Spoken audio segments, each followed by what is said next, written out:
tous les rebelles du Québec et d'ailleurs. Je vous souhaite la bienvenue dans ce 5e webinaire d'Extinction Rebellion.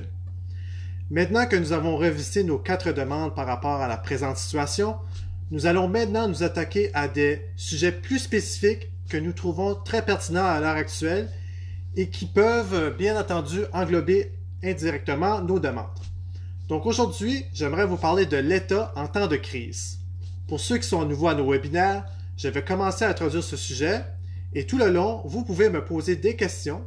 Je tiens à spécifier quand même que je ne suis pas un économiste, mais je tâcherai de faire de mon mieux pour répondre à vos questions. Alors c'est parti! Il faut mettre quelque chose au clair. Les mesures de confinement actuelles, la situation inhumaine que vivent nos personnes âgées dans les CHSLD, les pénuries de préposés, de sédatifs et d'équipements de protection est un échec de nos gouvernements, qui ont depuis trop longtemps malmené notre système de santé publique. Depuis des décennies, nos gouvernements ont cherché des efficacités pour équilibrer leur budget et ont par conséquent affaibli notre système de santé jusqu'au point que l'apparition de la moindre nouvelle maladie devienne un cauchemar sanitaire, économique et social. Avec un système de santé en meilleur état, il n'aurait pas été nécessaire de mettre l'ensemble de la société en quarantaine, ou du moins durant une moins longue période de temps. Ce que cette crise prouve, c'est que notre système de santé ne peut être soumis aux règles du marché et ne peut être sacrifié pour équilibrer nos budgets. Il faut lui donner les moyens nécessaires pour qu'il puisse affronter la crise sanitaire actuelle et les prochaines crises sanitaires à venir, qui par ailleurs seront de plus en plus fréquentes si nous continuons avec notre fâcheuse tendance à nous rapprocher des animaux sauvages porteurs de maladies en réduisant de plus en plus leur habitat pour nourrir la croissance infinie que notre système capitaliste a tant besoin pour survivre. Mais comment en sommes-nous arrivés là?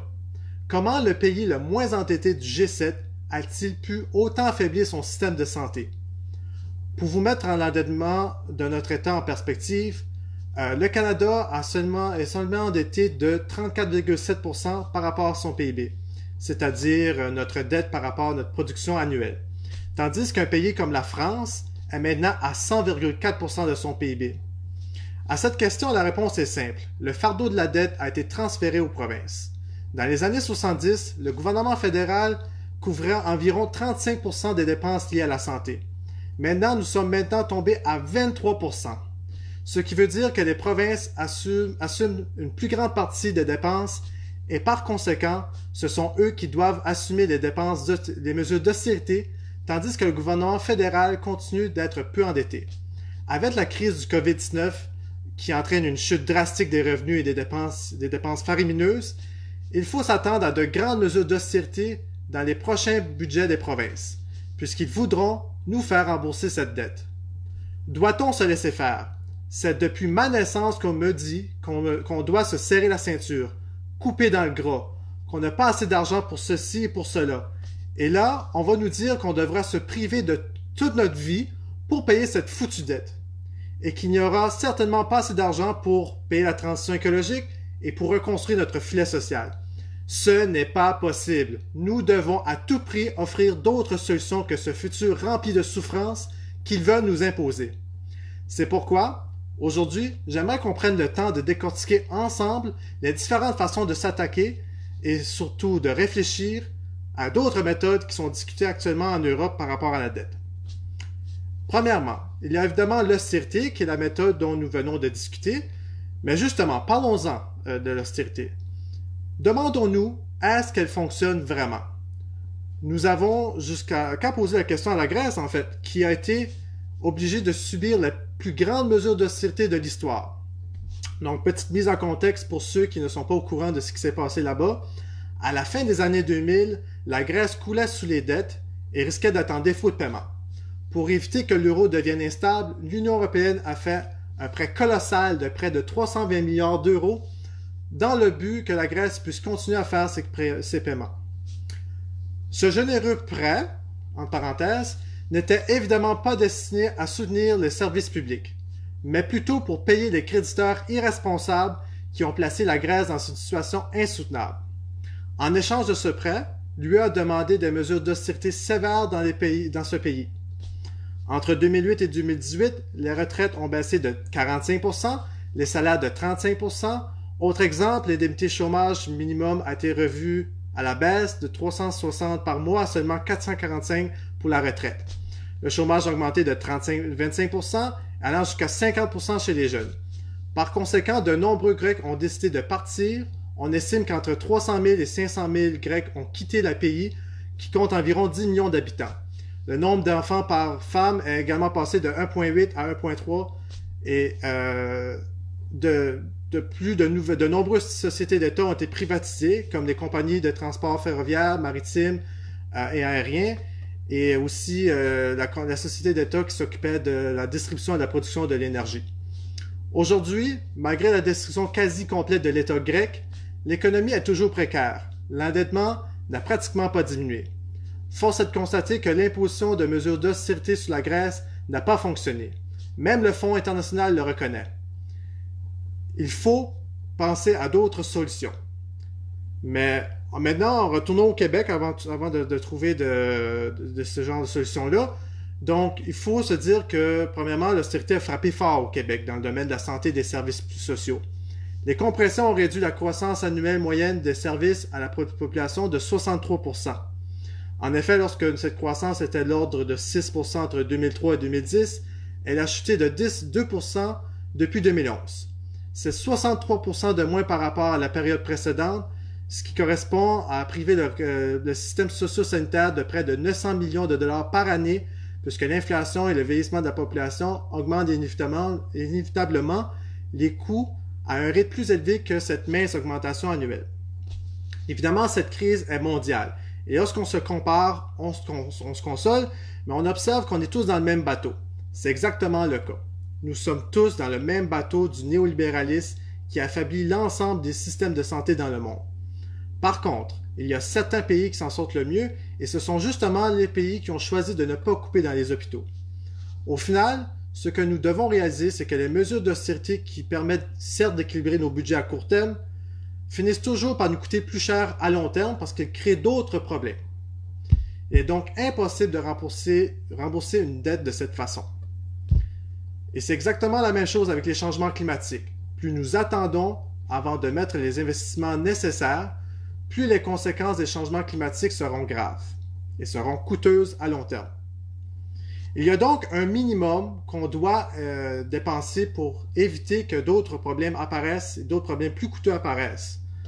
Donc, l'austérité est une fausse solution qui avantage seulement ceux qui veulent voir l'État se détruire. Après, nous pouvons également accroître nos revenus en augmentant les taxes. Les taxes de la classe moyenne sont déjà suffisamment élevées et ce n'est pas encore à eux de payer pour les fautes commises par notre élite. Ce sont les riches qui doivent payer pour leurs fautes. Par exemple, on pourrait commencer par interdire l'évasion fiscale.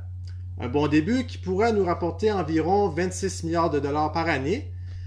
Ça pourrait certes soulager nos finances, mais c'est définitivement pas assez.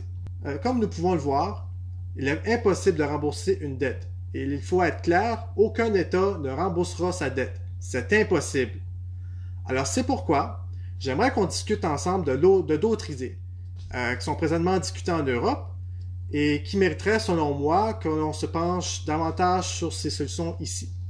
La première idée que nous avons retenue et qu'il faudrait éventuellement adapter au modèle canadien sont celles de la dette perpétuelle et de la création d'une monnaie écologique.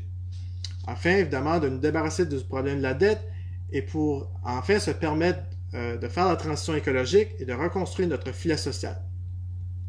Ce qu'il faut savoir, c'est que depuis les années 70, les gouvernements à travers le monde ont interdit aux banques centrales le pouvoir d'emprunter de l'argent aux États. Nos gouvernements ont alors l'obligation d'emprunter sur le marché et aux banques privées qui, contrairement à nos banques centrales, nous imposent des intérêts. En fait, une grande partie de notre endettement est uniquement liée aux intérêts que nous avons accumulés sur notre dette.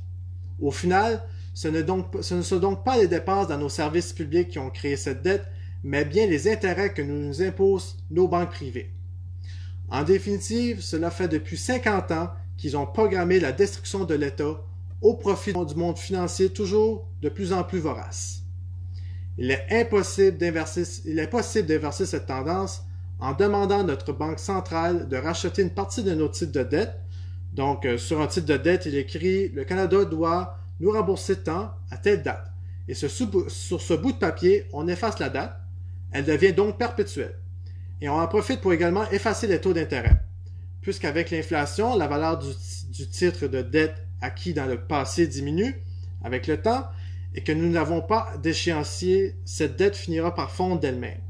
Par conséquent, il devient possible de donner encore plus de souffle à l'État et pour en profiter pour investir massivement dans la transition écologique et dans notre filet social. On peut également redonner le droit à notre banque centrale de pouvoir donner directement de l'argent à l'État, comme c'était le cas auparavant. Par conséquent, l'État n'a pas de limite quant à l'argent qu'il peut dépenser. La seule limite de cette solution réside, dans le fond, c'est l'inflation qu'elle entraîne lorsqu'elle est surutilisée.